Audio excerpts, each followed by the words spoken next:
Oh my god, bro. Hell no.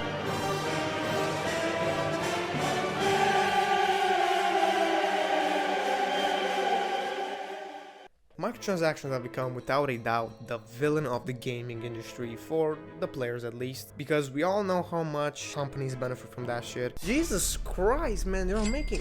The point being that every game company is getting on this bloody, murderous money train of microtransactions. No matter what game you play, it being GT Online or fucking Tetris, they appear more and more, and soon they're gonna start lurking in the shadow and wait to catch you lacking and strangle you. I know it's a weird analogy, but I'm just trying to face so it fits the way of the game stuffing go up with ads and offers and these weird deals. But I have a few questions. When has this freak of nature got birth, and by who? But before that, we need to discuss some types of microtransactions. Just to name a few of them, I thought of 5 categories. The first one is in-game currency, where you pay for in-game money, you know, the V-Bucks, the Robux, with real-world, hard-earned money to buy items, cosmetics, or all sorts of stuff. Second, in-game items, similar to the last one where you buy items, skins, horse armors, vehicles, you name it. The difference is that it just skips the part where you buy them V-Bucks to get that Spider-Man skin. You just simply buy the skin, not pay for in-game money, then get the skin. Third is random chance purchases, or how I like to call it, buying CSGO cases until I get skins worth $5 out of the $10 I spend for that case key. Or short for just gambling over a sword, not knowing what's inside and risking a minus 50% profit. Fourth is subscription based, where you pay monthly like $13. Why? Because the rules simply say so. You don't pay, you don't play. Stop acting like you know the way ahead, like you know the rules.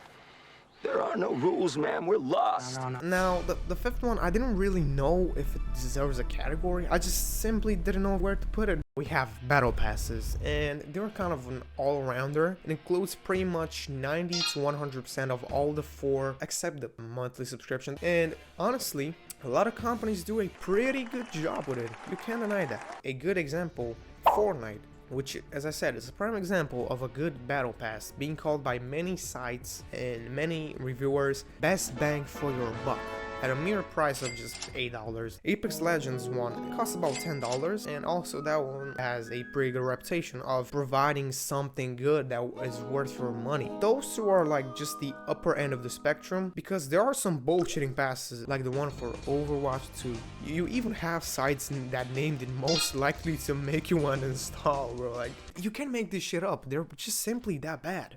Now, back to the question, when has this freak of nature got birthed and by who? I'm just gonna answer real quick. First game to ever implement microtransaction was an arcade game called Double Dragon 3 The Rosetta Stones, released in 1990 by Techno Japans. And too bad for me, this game has a plot, and I'll just say it without spoilers. Bobby and Jimmy Lee return from a 2-year mission, and a woman tells them, like a fortune teller or something, like tells them that they need to find all 3 sacred stones to challenge the world's strongest adversary.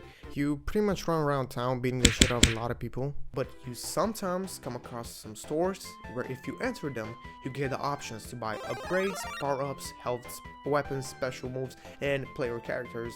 In order to do that, you needed to insert a quarter inside the arcade machine to purchase. They appeared as soon as 1990, but it only kind of got popular like a decade later in South Korea with a successful company called Nexon, who made a lot of free-to-play games that included microtransactions that were featured in titles like Quiz Quiz, an MMO multiplayer released in 1999, followed after by the likes of MapleStory, or a role-play game released in 2003, Mabinogi in 2004, and Dungeon Fighter Online, a multiplayer beat-them-up role-playing game. That's a weird category. But what it actually got it, and when I mean not popular, into fucking mainstream type of shit, was Bethesda when they released Elder Scrolls 4 Oblivion in 2006. And they just simply began shortly releasing a lot of downloadable content over at their online site or Xbox Live's marketplace for a price of around $1 to $3 or 200 marketplace points. The first package was a set of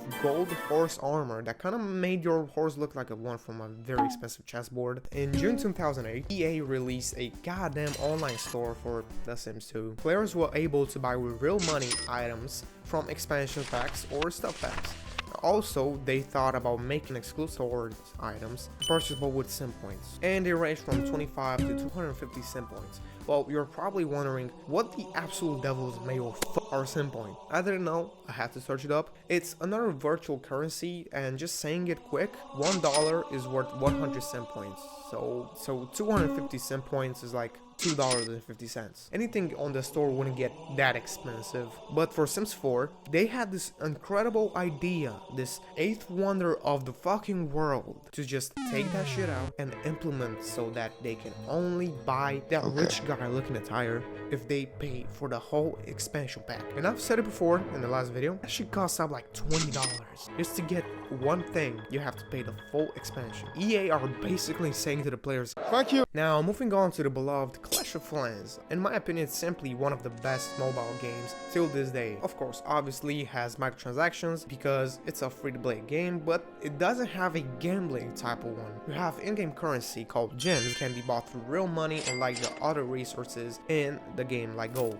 or elixir, which can be bought through offers and deals, so you can still get them if you just pay some money. And they usually contain some other items like books of heroes, books of fighting, all sorts of stuff, and potions as well. In March 2009, EA again, they just simply love microtransactions, don't they? Anyways, they released a mode called Ultimate Team for FIFA 09, which gamers can buy packs containing items such as players, stadium, contracts, extensions, with currency earned by players by playing the game, or real world money. Funny story, and there's this time when a father of a family of 4 children, all under the age of 10, bought an £8, that's like $10, players pack all for Ultimate Team. But here's the thing, in the span of just 3 weeks, them kids just simply emptied their parents' bank account and they ended up spending £550. That's like $700 over that, just to get their favorite player, which they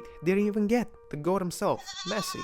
Ultimate Team was such a great success, they just had to add that shit into Madden NFL, beginning with the Madden NFL 10 in January 2010. And the rest is simply history.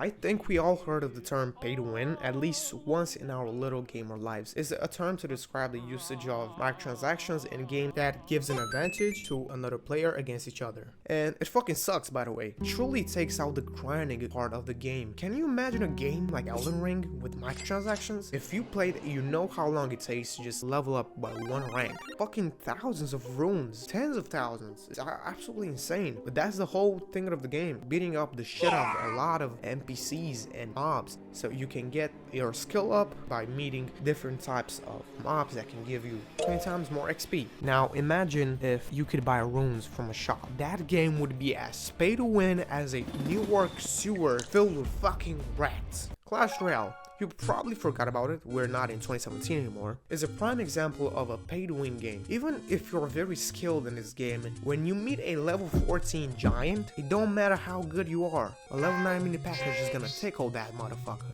Going back to FIFA, definitely a candidate for the pay-to-win title. People are going crazy on them 100k packs. Imagine spending hours of your life every single day dedicating to building up your squad and learning all skill moves and free kick tactics, and then out of nowhere just playing against people that have an attack consisted of Haaland, Messi, and Mbappe. Suddenly, that Richarlison isn't that good anymore, is it? And it just simply ruins the grind and passion spent working for getting them players. It makes it pointless in my point of view. I think it can be a good thing to be paid to win if you're the one who's doing it, of course. It can truly save your time if you're not willing to stay focused on a game for too long, and especially if your bank account says yes. And this is the reason why a lot of games have private servers versions of them. At least I think that's what they're called. But it would be the understatement of the year if I said that they wore you out so fucking quickly, because you just simply out of nowhere get everything you wanted,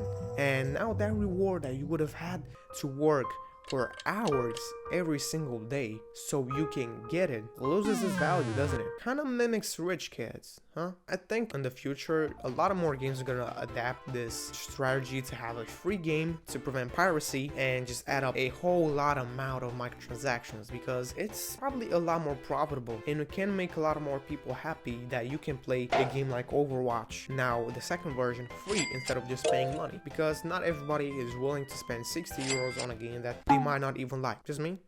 I don't think so. This strategy is gonna go fucking mainstream in the next 5 years. I know that for a fact because them companies are making every year from microtransactions fucking billions. That is billions with a capital B. As much as we all hate it, microtransactions are gonna continue to spread like a disease through video games and simply just take over.